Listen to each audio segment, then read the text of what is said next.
మల్లేశ్వర స్వామి దేవస్థానం కేరాల శివాలయం నందు महाशिवरात्रि पर्वदिनं संदर्भंगा నుండి విశేష అభిషేక అభిషేక కార్యక్రమాలు నిర్వహించడం జరిగింది.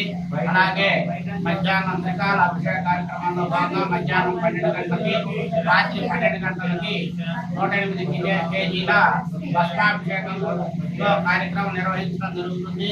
ఈ కార్యక్రమంలో 50 మంది భక్తులు పాల్గొని స్వామివారి కృపకు పాత్రలు కావాల్సిందిగా కోరుతున్నాము. అలాగే రాత్రి 9 గంటలకి శివపార్వతుల కళ్యాణం నిర్వహించడం జరుగుతుంది. తదనంతరం స్వామివారికి లింగోద్భవకాల అభిషేక కార్యక్రమం కూడా జరుగుతుంది. భక్తులందరూ ఈ అవకాశాన్ని ఉపయోగించుకోవాల్సిందిగా కోరుతున్నాం. ఓం నమః శివాయ.